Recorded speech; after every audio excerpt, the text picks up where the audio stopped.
If you ever feel out of control around food, you're not alone, and you're in the right place to learn practical, no-nonsense information about why you binge and how to stop. Binge eating does not mean that something is wrong with you.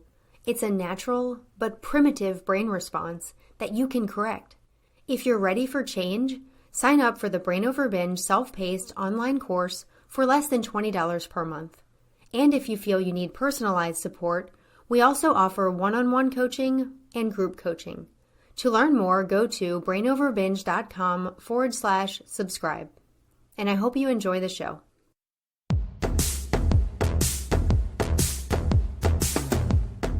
Welcome to the Brain Over Binge podcast, where you learn a simple, brain-based approach to ending binge eating. I'm Kathryn, your host, and I'm excited to be here today to share some information that I hope will help you on your journey to end binge eating and get your life back. Because that's what this podcast is about. I want to empower you to take control back from that primitive part of your brain that's driving you toward the harmful eating behaviors so that you can start making choices that are aligned with how you truly want to be eating and how you truly want to be living. A big component of what I share here on the podcast and in my books is that the urges to binge are the one and only direct cause of binging. This takes a lot of the complexity out of recovery and helps you zone in on the problem and then correct it. If you want to learn more about this, you can listen to episode 2, which is titled The Cause of Binge Eating, Urges to Binge.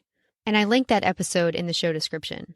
If you did not experience urges to binge, you would not feel driven to binge, regardless of what else may be going on in your life at the time, or regardless of what emotions you're feeling or what problems you're facing. There's nothing inherent about strong emotions or problems that make you binge, even though there can be connections and patterns that develop between what's going on in your life and when you have these urges.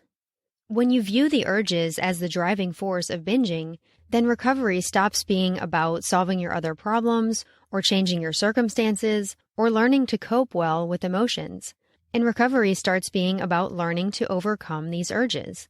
You can learn a lot about how to overcome these urges in my free ebook, The Brain Over Binge Basics, which I've also linked in the show notes and on brainoverbinge.com.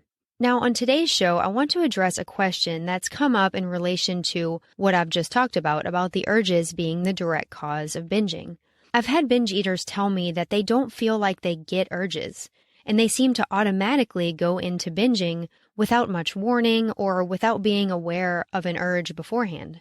To address this question in detail, I want to share a full Q&A recording from the Brain Over Binge course. And it's going to help you if you're really having trouble recognizing any urges before you begin that harmful behavior.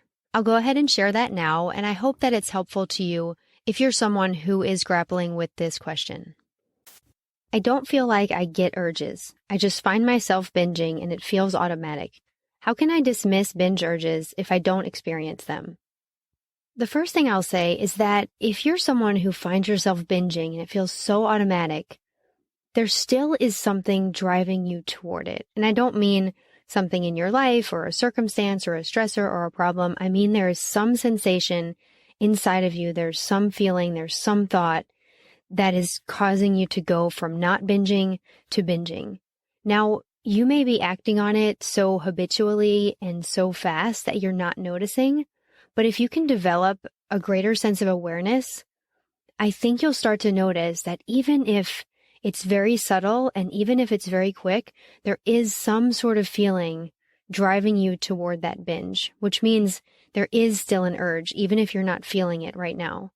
Now, everyone's urges show up differently. I think we can have the idea that an urge has to be all these thoughts in your head and just this very noticeable, powerful experience. But everyone's urges are different, so it's your job to get to know your own specific urges. Remember, an urge is any thought, feeling, or physical sensation that encourages a binge. For different people, the thoughts are stronger, for some people the feelings are stronger, and for some people the physical sensations are stronger. The urge to binge feels just very physical and like it's throughout the body. So just get to know how your specific urges are showing up. Now, like I said, if you're not noticing them right now, it's going to take a greater sense of awareness. And a lot of times this means to try to give yourself time before the action takes place. If you don't notice what you're doing before you start doing it, it might take stepping away from it when you're just starting to do it, when you're just starting to eat. Because as much as you can maybe not notice sensations, you are going to see that you're starting to take action, that you're starting to binge. So even though it can be a challenge at that point to step back, if you can, then you will start to notice those sensations. You'll start to notice that your body and your brain and your thoughts are encouraging you to keep going. So if you can see it kind of at the start of a binge or even mid-binge, I think eventually you'll be able to see it even before you take that first bite and start to recognize those sensations that are causing you to go from the state of not engaging in the action of binging to engaging in the action of binging, because there is something there, even if it takes a lot of awareness to notice it. If you're someone who starts eating and then kind of just keeps going and before you know it, you're binging, then something that can help is to set a gentle boundary around your eating and to pick a stopping point and to decide when your meal is over. And then you may find that you do notice the urges, because once you pick that stopping point, you're not just automatically going back for more and more and more until you're binging. You are actually giving yourself time and space where you're not eating, and you're noticing the sensations encouraging you to eat and encouraging you to binge. Those sensations may not always be thoughts. I think thoughts are almost the easiest to recognize, because if you have thoughts that say, oh, you've blown it, you've eaten too much, might as well keep going, you can see these irrational thoughts as neurological junk. But when it's more of a physical sensation, it's a little less noticeable. Now, I want to go back to thoughts for a minute, because thoughts are not always sentences in your head. It's not always your brain telling you in words what you should do. Thoughts can be images.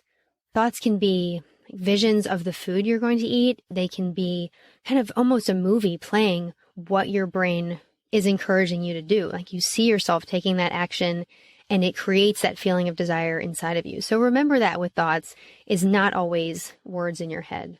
So I think the bottom line here is just to really develop that awareness and remind yourself that as much as it seems to be happening automatically, you still have a little bit of time in there where you can catch yourself. And it's going to take practice. And I don't want you to get frustrated with yourself. I want you to really have compassion for yourself and observe what you're doing in a very non-judgmental way.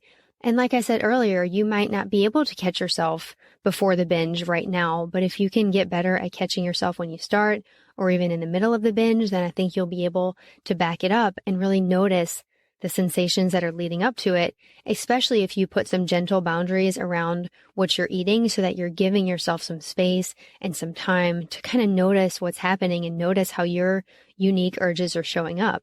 And just be curious about it. Your urges are not going to look like someone else's. They're not going to feel like someone else's. They are your own. So the goal is really to stop going into that behavior so automatically.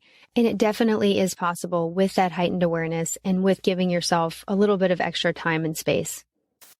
That's the end of that Q&A recording. I hope the suggestions allow you to become more aware of your patterns so that you can break this habit for good. That recording is one of over 120 tracks in the Brain Over Binge course that address nearly every question that I've been asked over the years. You can have access to the full course for only $11 per month. And to learn more and to sign up, you can go to brainoverbinge.com/subscribe. In the previous episode, I announced that you can now get group coaching on a month-to-month basis with Coach Julie, our amazing Brain Over Binge coach. And with group coaching, you get access to the full course, plus you get group calls, a forum, and additional mindfulness resources and lessons. This is a wonderfully supportive group full of individuals committed to recovery.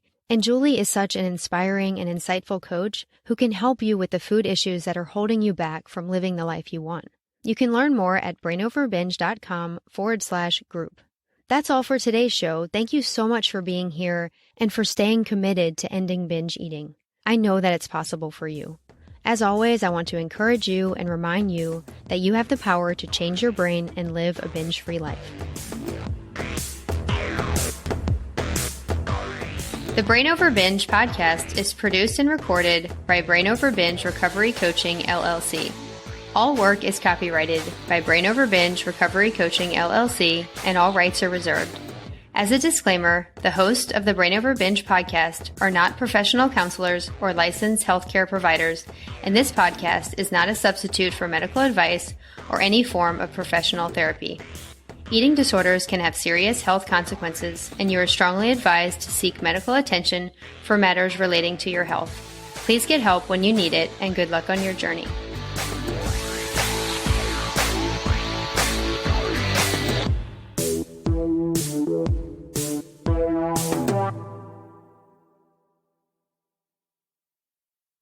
Need more help? You can find all of our current and upcoming options for support at brainoverbinge.com.